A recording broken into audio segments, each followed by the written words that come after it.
નમસ્કાર દર્શક મિત્રો, આપ નિહાળી રહ્યા છો N24 ગુજરાતી। તો નજર કરીશું આજના મહત્વના સમાચાર પર। સુરત ક્રાઇમ બ્રાન્ચે ચેઇન સ્નેચિંગની અનેક ઘટનાઓમાં સંડોવાયેલા એક આરોપીને ચંદ્રશેખર આઝાદ બ્રિજ નજીકથી ઝડપી પાડ્યો છે। પોલીસે આરોપી દેવ વાલજીભાઈ વાઘેલાની ધરપકડ કરી તેની પાસેથી ચોરી કરેલી 2 સોનાની ચેઇન તેમજ ગુનામાં ઉપયોગમાં લેવાયેલી મોટરસાયકલ મળી કુલ 5.75 લાખનો મુદ્દામાલ જપ્ત કર્યો છે।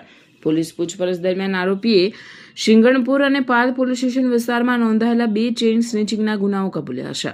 ઉપરાંત ઉમરા, પાલ, જહાંગીરપુરા અને અડાજણ વિસ્તારમાં પણ ચેઇન સ્નેચિંગના અનેક ગુનાઓ આચર્યાની કબૂલાત કરી હોવાનું સામે આવ્યું છે। તપાસમાં જાણવા મળ્યું કે આરોપી વહેલી સવારે મોર્નિંગ વોક માટે નીકળતી મહિલાઓને એકલા ચાલતા લોકોને નિશાન બનાવતો હતો। પોતાની ઓળખ છુપાવવા માટે તે મોઢા પર રૂમાલ બાંધી મોટરસાયકલ પર આવી પળવારમાં ચેઇન સ્નેચિંગની ઘટનાને અંજામ આપતો હતો। આરોપીએ ધોરણ 11 સુધી અભ્યાસ કર્યા બાદ ગુનાખોરીનો માર્ગ અપનાવ્યો હતો। મિત્રો સાથે મોજશોખ કરવી અને સારા કપડાં પહેરવાના શોખને પૂરા કરવા માટે તેણે ચેઇન સ્નેચિંગ શરૂ કર્યું હોવાનું પોલીસ તપાસમાં બહાર આવ્યું છે। પોલીસના જણાવ્યા મુજબ આરોપી 3 વખત ચેઇન સ્નેચિંગના પ્રયાસમાં નિષ્ફળ પણ રહ્યો હતો। હાલ ક્રાઇમ બ્રાન્ચ આરોપીના અન્ય ગુનાઓ અંગે વધુ તપાસ કરી રહી છે। રિપોર્ટર નૈતિક રેશમવાળા, સુરત।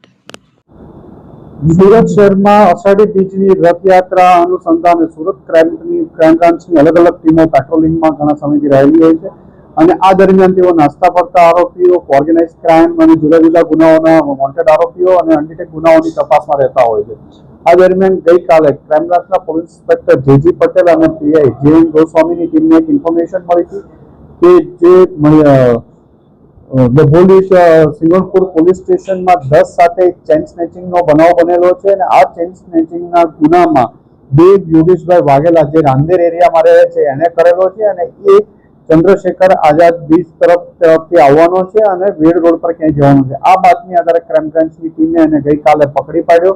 દેવને પકડ્યા બાદ એની પાસેથી એક એફઝેડ યામાહા મોટરસાયકલ કબજે કરવામાં આવ્યું છે અને એ આ ગુનાના કામે એની પાસેથી અલગ અલગ પૂછપરછ કરતા એને 7 જેટલા ચેઇન સ્નેચિંગના ગુનાઓ કબૂલ કર્યા છે, જેમાં 10 સાથે સિંગણપુર ડભોલીમાં, એ ઉપરાંત પાલમાં 30-5 સવારમાં મોર્નિંગ વોક કરતા લોકોને ટાર્ગેટ કરી અને ચેઇન સ્નેચિંગ કરે છે। એ સિવાય ઉમરા પાલ બ્રિજ તરફ ઉમરા તરફ 2 બનાવો છે, જેમાં એક ચેઇન પડી જતા મૂકીને ભાગી ગયેલો હતો। એ સિવાય અડાજણમાં પાલ એરિયામાં અલગ અલગ જગ્યાએ ચેઇન સ્નેચિંગના 7 જેટલા ગુનાઓની કબૂલાત કરેલી છે। એની પાસેથી 4.5 લાખ જેટલાનો મુદ્દામાલ કબજે કરવામાં આવ્યો છે। એની પાસેથી એફઝેડ મોટરસાયકલ જે 1.5 લાખનું મળી કુલ 5.5 લાખથી વધુની કિંમતનો મુદ્દામાલ કબજે કરવામાં આવ્યો છે। દેવ 19 વર્ષનો છે, એને ભણવાનું છોડીને ઘણા સમયથી આ છેલ્લા 6 માસથી આ ચોરીને લતે ચેઇન સ્નેચિંગની લત ઉપર ચડી ગયેલો હતો અને દેવ વિરુદ્ધ અગાઉ પણ 135 મુજબનો ગુનો પણ દાખલ થયેલો છે। હાલમાં એને પકડીને એની વધુ પૂછપરછ ચાલી રહી છે કે એને કોઈ ગંભીર ગુનાઓમાં કે બીજા કોઈ સવાલોમાં સંડોવાયેલો છે કે કેમ।